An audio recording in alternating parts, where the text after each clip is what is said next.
What's happening, guys? This is James Blonde from MMOHut.com with a quick weekly recap for MMO news and announcements for the week ending February 10th, 2013.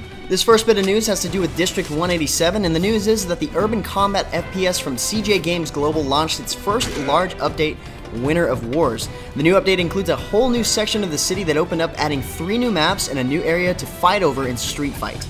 It also added about 10 new weapons, 3 of which are melee weapons, and 1 being the game's first permanent weapon, the Azure PDW K101. On top of that, the update brings a new icon system, achievement system, and new costumes and items that are now functional in-game, like a new pair of glasses that indicates grenades on screen, now giving you a reason to wear sunglasses inside and at night. The next bit of news is not safe for work. Or actually, according to Area Games, it's not safe for wimps, as they attempt to reveal the dirty details about Scarlet Blade's PvP modes. Apparently, Scarlet Blade will launch with several different PvP modes, and several more within the first few content updates. The PvP mode the game plans to launch with will include open world 1v1 dueling, 2 unique PvP battlefields, the 30 vs 30 Janus map and the 80 vs 80 Turnpike map. And coming in future updates, a 6 vs 6 arena style PvP zone. The game just finished up its alpha testing, so it shouldn't be long before we see a closed beta date. Next up, on February 6th, Carbine Studios confirmed that their upcoming sci-fi MMO WildStar is set to release sometime in 2013, and with this news, the team released a new video that you currently see playing in the background, providing further information about the Exile faction, the Soldier, and Explorer character paths, and a new zone called the Dune, which is also the starting zone for a new race set to be revealed next week. Gathered from the video, players that seek the action-style combat system may want to check out the Soldier path, while those more interested in discovering the vast areas trying to find anything and everything would be fond of the Explorer path. I myself just want to find a way into this game.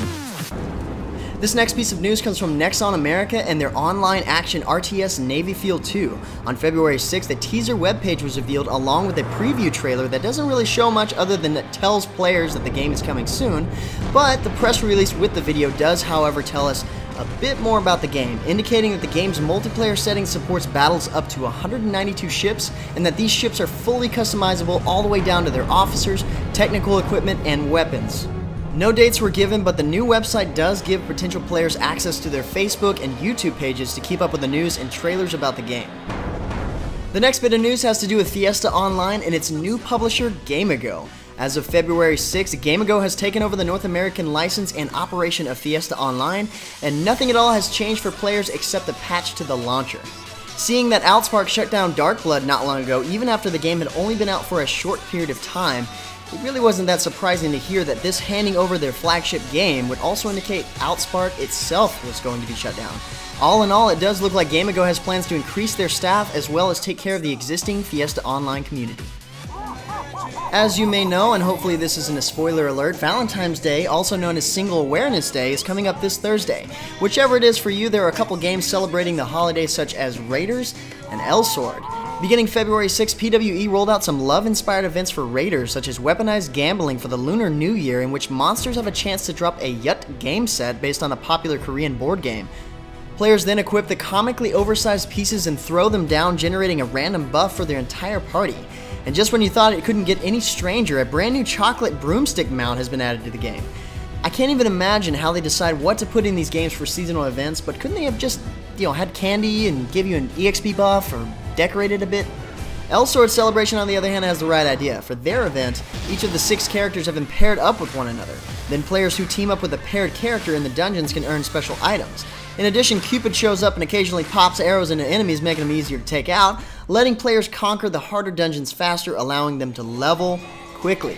There are sure to be plenty of Valentine's events happening in all sorts of games, so keep an eye out at MMOHut.com for all the details. A small bit of news from Wargaming announcing the initial details of its upcoming 8.4 update for World of Tanks. In addition to new tank destroyers for the British and Soviet nations, the German tanks will get new light tanks. Also scheduled for update 8.4 is 4 of the game's maps will be getting a visual and rendering overhaul, and a new tutorial covering controls, shooting mechanics, and combat tactics will be introduced. The final announcement comes from Perfect World and Zombie Studios, and the news is that Perfect World has provided new information about their upcoming Blacklight Retribution update. Players will soon be able to battle it out in the new Safehold and Metro maps. The new Safehold map will be an open plaza surrounded by buildings, whereas the Metro map is all about the tight hallways, sharp corners, and dark passages. Proper use of the HRV will be key, and short-range weapons such as the shotgun will be the go-to for this battleground. Anyway guys, that's about it for MMO news. As far as games to look out for, of course, Terra went free to play last Tuesday. Everybody's excited for that. And this past weekend marks the first of 3 beta weekends for Neverwinter. The next of which will be March 8th through the 10th, following up with a 3rd beta weekend on March 22nd to the 24th. Warface is also in closed beta for those who are fortunate enough to be part of the closed beta. The feedback from the game has been pretty good so far, so it looks like we can continue to look forward to playing the game whenever we get the chance.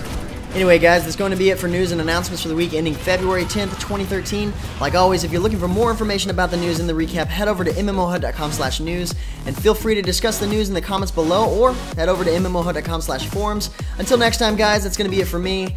I'm James Blonde. See you out there, gamers.